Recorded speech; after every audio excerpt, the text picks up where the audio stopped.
Good morning students. Chemistry class में आपका स्वागत है। आज का अपना टॉपिक रहेगा रबर। पॉलीमर की सीरीज़ के अंदर ये अपना नेक्स्ट टॉपिक है। लास्ट क्लास तक अपन एक बार लाइटली देख चुके हैं कि रबर क्या होता है। जनरली रबर जो होती है वो एक प्लांट से मिलता है। हेविया ब्रेसिका नाम का एक प्लांट होता है जिसकी स्टेम से कुछ सेमी लिक्विड फॉर्म के अंदर एक एल्केलॉइड निकलता है जिसको हम बोलते हैं latex. Latex form semi liquid form and rigid form होती है, अनयूज़फुल होता है। इसको काम में लेने के लिए अपन को इनकी क्वालिटी को इम्प्रूव करना पड़ेगा। तो देखिए पॉइंट टू पॉइंट देखते जाएं। रबर क्या होता है? Natural rubber. Natural rubber is an elastomer. Elastomer का मतलब होता है when we stretch the compound then it becomes longer and on compressing it becomes shorter. कि जब अपन इसको खींचते हैं तो इसकी स्ट्रक्चर जो होती है वो लार्जर हो जाएगी, जब अपन इसको कंप्रेस करेंगे तो इसकी स्ट्रक्चर क्या हो जाएगी? छोटी हो जाएगी। ऐसा जो फिनोमिना होता है उसको अपन क्या बोलते हैं? इलास्टिसिटी बोलते हैं। It obtain from the Hevea Brassica plant. कि ये जो ऑब्टेन होता है वो प्लांट कौन सा होता है? हेविया ब्रेसिका होता है। और उस जो प्लांट से मिल रहा है उसको अपन बोलते हैं लेटेक्स या फिर मिल्क बोलते हैं। It is an colloidal solution in water. Water में इनसोल्यूबल होता है, सो अपन इसको क्या बोलते हैं? ये एक कोलोइडल सोल्यूशन है। और सोल्यूशन इन ऑर्गेनिक कंपाउंड की जब ये लंबी कार्बन चेन से इसका फॉर्मेशन हो रहा है तो ये ऑर्गेनिक सब्सटेंस के अंदर क्या रहेगा? सोल्यूबल रहेगा। वाइल वाटर के अंदर क्या रहता है? इनसोल्यूबल रहता है। ऑक्सीडेंट्स वगैरह जितने भी होते हैं उनके लिए रेसिस्टेंट है और हार्ड एंड रिजिड है। इतना हम पहले भी देख चुके थे। आज का अपना जो मेन टॉपिक है वो रहेगा vulcanisation. Vulcanisation is a process through which we heat the natural rubber with the 2 to 3% sulphur content. कि सल्फ़र कंटेंट के साथ में नेचुरल रबर को सल्फ़र कंटेंट के 2 से 3% के साथ में हीट करने की जो प्रोसेस होती है that is known as the vulcanisation. Rubber is the polymer of isoprene. Isoprene is the common name of 2-methyl buta 1,3-diene. 2-methyl buta 1,3-डाइइन। 1 और 3 पोजीशन पे डबल बॉन्ड है, 2 पोजीशन पे मिथाइल है। IUPAC के अकॉर्डिंग लॉन्गर सीरीज के बाद भी सब्स्टिट्यूएंट का नाम देन इसका नाम लिखेंगे। It is named as the 2-methyl buta 1,3-diene and also known as isoprene. जब भी आपसे पूछा जाएगा आइसोप्रीन नाम से ही पूछा जाएगा क्योंकि काफ़ी फेमस नाम है ये। तो natural rubber is the polymer of isoprene. Polymerisation process है, nth यूनिट आपस में अटैच हो रही है और एक लॉन्ग चेन का फॉर्मेशन हो रहा है। During this you have to consider 2 terms. First one that कि डबल बॉन्ड से जो अटैच कार्बन है इसके अंदर देखो हर एक कार्बन का डबल बॉन्ड ब्रेकडाउन होता है। डबल बॉन्ड ब्रेकडाउन होने से न्यू डबल बॉन्ड का फॉर्मेशन होता है और एक लॉन्ग चेन का क्या होता है? अटैचमेंट होता जाएगा। लॉन्ग चेन अटैचमेंट के कारण की टाइम में हम ये देखेंगे if the larger groups are present at the same side then the forming compound will be cis compound, or if the larger groups are present at the opposite side, here the larger group is CH2 which is present, one is present below the plane and next will be the above the plane. Here similarly we want to discuss the smaller groups, one below the plane and next will be the above the plane. So this compound is known as trans-isoprene and this compound is known as cis isoprene. The cis form of isoprene is known as natural rubber while the trans form of isoprene is known as गट्टा पारचा। दोनों ही term बहुत important है, ध्यान रखें। जो सिस isoprene होता है, सिस isoprene को ही हम क्या कहते हैं? नेचुरल रबर कहते हैं। और जो ट्रांस आइसोप्रीन होता है उसको अपन क्या कहते हैं? गट्टा पारचा कहते हैं। नेक्स्ट टॉपिक देखिएगा, मेन टॉपिक है अपना वल्कनाइजेशन। वल्कनाइजेशन जो प्रोसेस थी सबसे पहले गुडियर ने प्रपोज करी थी इन 1839। कोई खास बात नहीं है, ना ही आपसे ऐसा क्वेश्चन पूछा जाता है। वल्कनाइजेशन के अंदर रबर जो था उसके बीच में क्रॉस लिंक बना था। बॉन्ड पहले जो मोनोमर यूनिट थी उसके अंदर डबल बॉन्ड एक यहाँ था एक यहाँ था, दोनों डबल बॉन्ड ब्रेकडाउन हुए, इसकी वैकेंसी और दोनों के बीच में क्या रहेगा? अगेन डबल बॉन्ड फॉर्मेशन होगा। तो ये बेस स्ट्रक्चर होगी किसकी? पॉलीमर की। जब इसको सल्फ़र के साथ हीट करेंगे तो ये बॉन्ड, दोनों बॉन्ड ब्रेक डाउन होंगे और दोनों ही कंपाउंड क्या करेंगे, सल्फ़र। सिमिलरली ऐसी ही कोई दूसरी यूनिट अपने साथ हो तो वो सल्फ़र के साथ में क्या करेगी, बॉन्ड बनाएगी। आप मान सकते हो कि एक पॉलीमर की लॉन्ग चेन ये है, दूसरी लॉन्ग चेन ये है, तो दोनों के बीच में इस टाइम जो बॉन्ड प्रेजेंट है उससे अटैच कौन है, सल्फ़र कंटेंट अटैच है। सल्फ़र के अटैच होने से जब अपन इसको स्ट्रेच करते हैं तो इसके स्ट्रक्चर में इंक्रीजमेंट आता है। जब इसको कंप्रेस करते हैं तो स्ट्रक्चर क्या हो जाती है, कंप्रेस हो जाती है। ये जो फिनोमिना आता है वो क्रॉस लिंक की वजह से आता है, और क्रॉस लिंक कौन बना रहे हैं, यहाँ पे सल्फ़र बना रहे हैं। इस प्रोसेस को हम बोलते हैं वल्कनाइजेशन।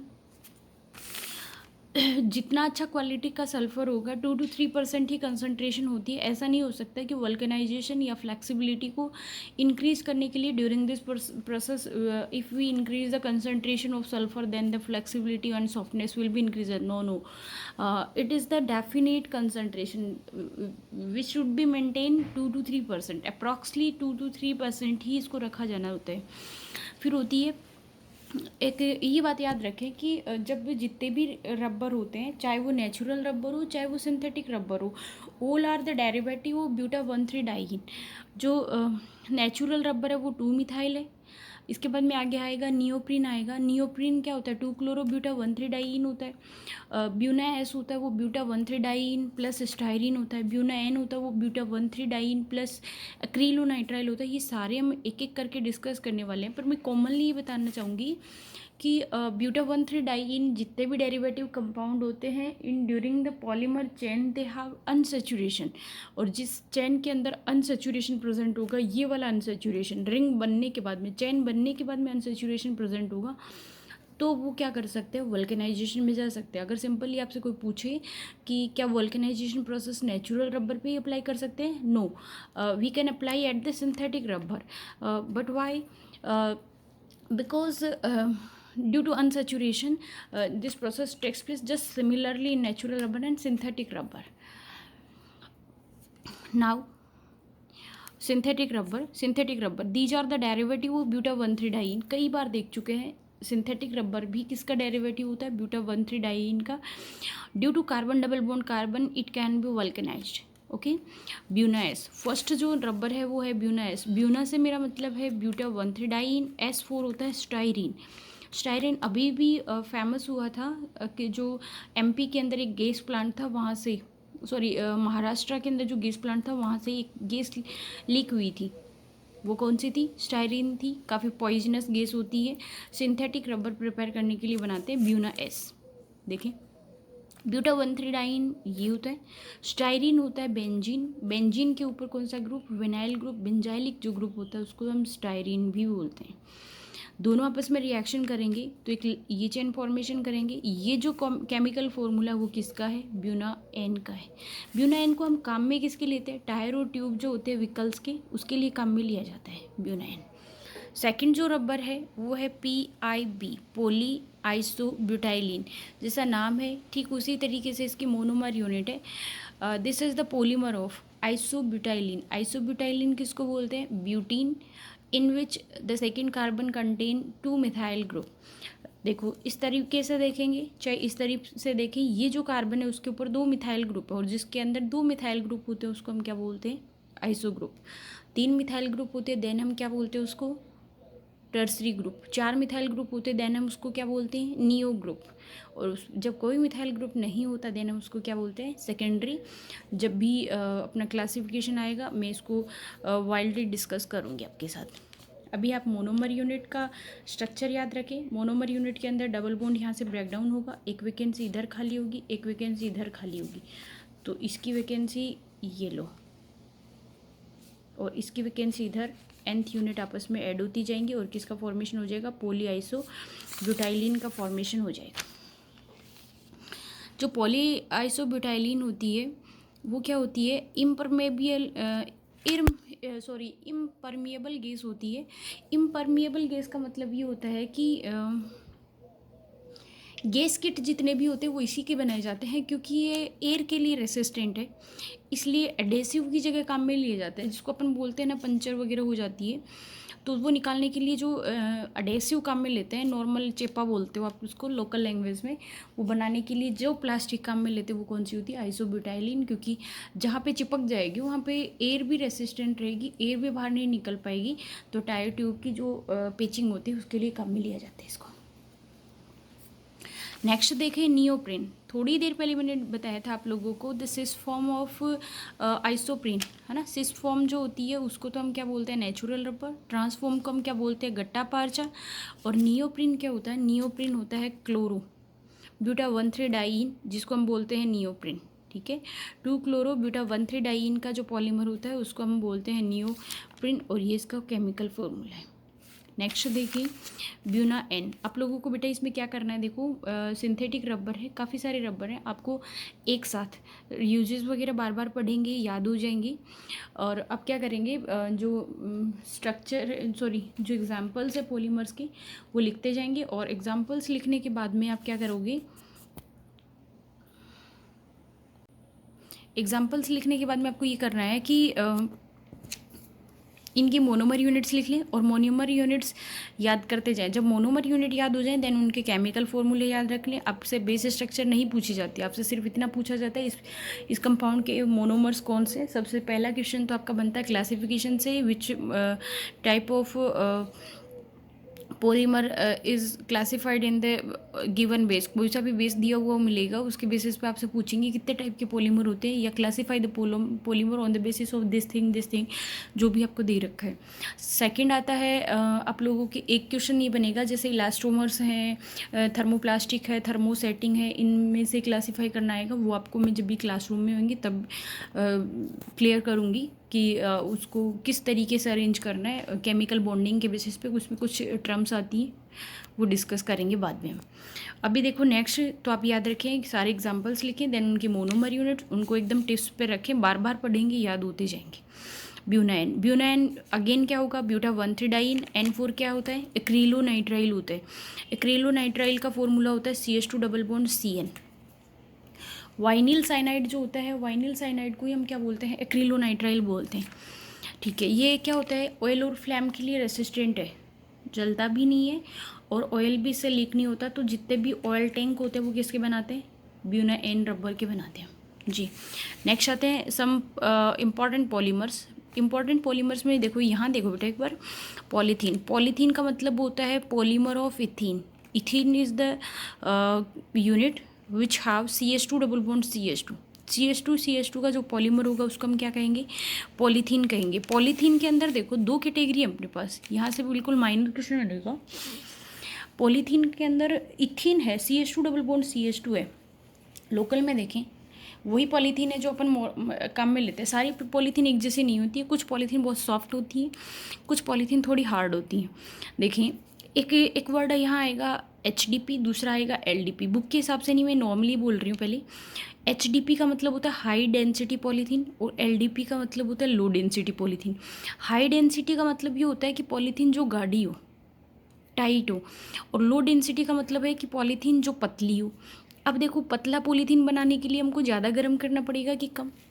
तो पॉलीथीन को एकदम से पिघलाना है, मेल्ट करना है, then we need high temperature जी।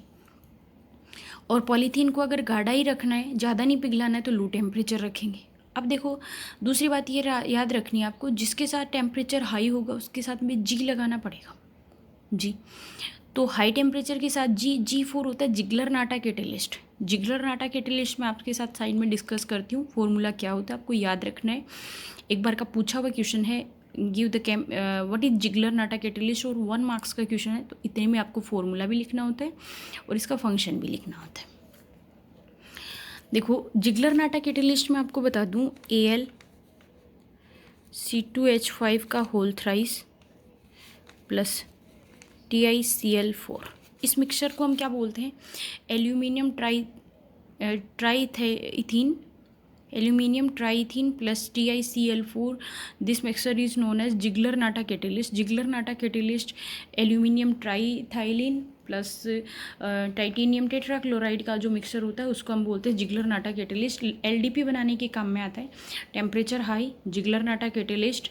जब टेम्परेचर हाई है तो प्रेशर भी हाई रखना पड़ेगा। तो when ethylene unit is treated in presence of high temperature, high pressure and Ziegler Natta catalyst, it convert into soft plastic in that is known as LDP. Okay. And second देखो, HDP बनाने के लिए आप लोगों को H2O2 concentration अच्छी रखनी है, लो टेम्परेचर रखेंगे, प्रेशर भी कुछ खास नहीं होगा, तो वो क्या बनेगी, एचडीपी। दोनों ही सिचुएशन याद रखनी है। एचडीपी पूछा है तो आपको क्या कंडीशन लेनी है, और एलडीपी पूछ रहा है तो क्या कंडीशन काम में लेनी है। ठीक है, इसके हिसाब से देखें आप इसको, एचडीपी एंड एलडीपी। नेक्स्ट देखो, जो एलडीपी होती है वो ऑर्गेनिक सॉल्वेंट्स के अंदर सोल्यूबल रहेगी, जबकि एचडीपी जो होती है वो काफ़ी हार्ड हो जाएगी। हार्ड होगी, डेफिनेट स्ट्रक्चर होगी। डेफिनेट स्ट्रक्चर जिसकी होती है उसको हम बोलते हैं क्रिस्टलाइन। फ्लेक्सिबल तो दोनों ही होती हैं, हार्ड भी होती है, थोड़ी थोड़ी रेसिस्टेंट है ये। किसके लिए, मेनी सॉल्वेंट्स के लिए। इसलिए अच्छे जो टॉयज़ वगैरह होते हैं वो बनाने के लिए इसको काम में लेते हैं। नेक्स्ट आता है पीवीसी। पीवीसी वही है जो वाटर के लिए जो पाइप अपन मोस्टली काम में लेते हैं, पीवीसी, पॉलीविनाइल क्लोराइड या polyvinyl chloride. The base unit is CH2 double bond CHCl। ये जो प्रोसेस होती है ये इसकी किस में होती है, पॉलीमराइजेशन की प्रोसेस होती है, वो फ्री रेडिकल टाइप की है। तो जहाँ पे ROR आ जाए, ऑर्गेनिक पेरोक्साइड है, ये दिखते ही आपको सिम्टम दिखना चाहिए कि reaction is proceed by the free radical mechanism. कोई फ़र्क नहीं पड़ता इन सब से, दोनों तरफ से बॉन्ड वेकेंट होगी, वेकेंट होकर के इसकी nth यूनिट आपस में जुड़ती जाएंगी। ब्राइट होती है, शाइनिंग वाली, हार्ड होती है, रिजिड होती है, used in formation of pipes and sheets, used as a plasticiser in ester. इसका मतलब ये होता है कि जब पॉलीएस्टर प्रिपेयर किए जाते हैं तो उसमें कुछ अमाउंट के अंदर वाइनिल क्लोराइड मिलाया जाता है ताकि उसके अंदर अच्छी क्वालिटी मेंटेन हो जाए। एज ए प्लास्टिसाइजर ट्रीट करेगा किसके साथ में, एस्टर के साथ में। ये होता है पीवीसी। तो पीवीसी की बेस यूनिट कौन है, वाइनिल क्लोराइड है। देन आता है पॉलीएस्टर। पॉलीएस्टर में क्या होता है, मोनोमर यूनिट होती है, उसके अंदर एक तरफ तो क्या होगा, कार्बोक्सिलिक एसिड होगा, और दूसरी तरफ क्या होते हैं, एक तरफ डाइकार्बोक्सिलिक एसिड ग्रुप है, दूसरी तरफ डाइओल ग्रुप है, मतलब एल्कोहलिक ग्रुप और COH ग्रुप पार्टिसिपेट करेंगे।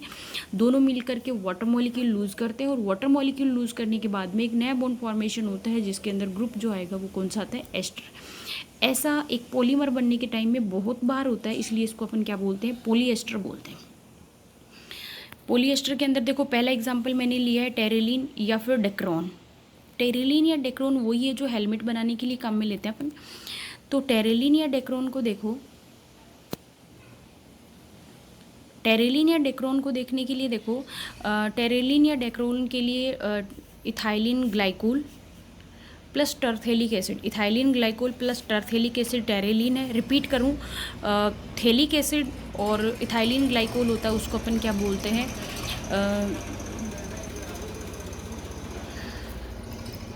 जो phthalic acid plus ethylene glycol होता है उसको अपन बोलते हैं, अभी जस्ट अपन थोड़ी देर पहले ही उसको देखा था,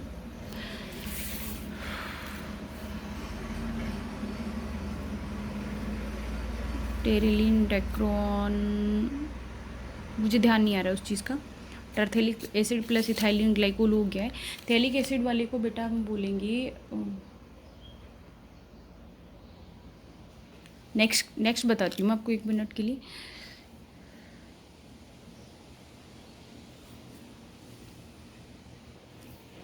देखो, हेलमेट्स बनाने के लिए इसको यूज़ करेंगे, टेक्सटाइल इंडस्ट्री में काम में आता है। देन आता है नाइलॉन 6। नाइलॉन 6 के बाद में देखो, नाइलॉन 6 जो होती है, नाइलॉन 6 के बाद में नाइलॉन 6 की जो यूनिट होती है, सॉरी उसको बोलते हैं बेटा ग्लिप्टल बोलते हैं, सॉरी मुझे ध्यान नहीं रहा। ग्लिप्टल किसको बोलते हैं, जब थेलिक एसिड आया देन ग्लिप्टल, टर्थेलिक एसिड आया देन टेरेलिन। याद रखना, बेस यूनिट में बहुत माइनर सा फर्क है।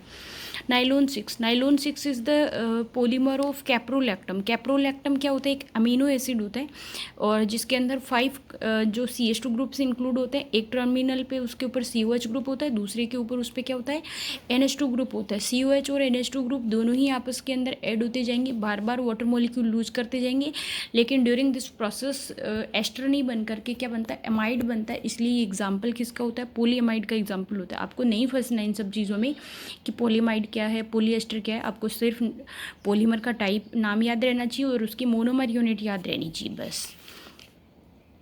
नेक्स्ट आता है नाइलॉन 66। नाइलॉन 66 क्या होती है, वही hexamethylene diamine plus adipic acid होता है। हेक्सामिथाइलिन डाइअमाइन और एडिपिक एसिड दोनों को मिक्सअप करने से जो पॉलीमर बन रहा है उसको नाइलॉन 66 बोलते हैं। दोबारा स्ट्रेस कर रही हूँ इसी क्वेश्चन पे, 66 का मतलब जस्ट यही होता है कि जो मोनोमर यूनिट होती है उनके अंदर दोनों में 6 number of carbon atoms include होते हैं, so they are denoted by the nylon 66 unit. Okay, 66 unit से कोई ख़ास मतलब नहीं है वो, है ना। नेक्स्ट जो आती है अपने, नेक्स्ट यूनिट आप लोगों की क्या आएगी, बेकेलाइट आएगी। नेक्स्ट जब भी अपनी क्लास आएगी उसके अंदर मैं आपके साथ डिस्कस करूँगी बेकेलाइट। काफ़ी वाइल्ड सिलेबस में है। बेकेलाइट के अंदर कई क्वेश्चन पूछे जाते हैं। बेकेलाइट कैसे बनता है, इसकी जो पहले लीनियर चेन का फॉर्मेशन होता है, देन उसके बाद में ब्रांच चेन का फॉर्मेशन होता है। तो बेकेलाइट को थोड़ा सा डेप्थ में लेंगे। उसके बाद में अपने टेफ्लॉन वगैरह है। इसके बाद में डिग्रेडेबल और नॉन डिग्रेडेबल पॉलीमर्स है। कल की क्लास में अपना टॉपिक जो होगा वो ड्रॉप हो जाएगा बेटा फाइनली, तो एक चैप्टर अपना कल हो जाएगा। इसलिए आप इसको पूरे चैप्टर को नोट्स बनाने के बाद में बार बार इसको पढ़ते जाएं। क्वेश्चंस अगर आपसे हो रहे हैं तो आप करें, अदरवाइज़ आप उनको नोट करते जाएं। जहाँ भी डाउट आता है अपन क्लास में मिलने के बाद भी उसको डिस्कस कर पाएंगे बेटा। थैंक्स।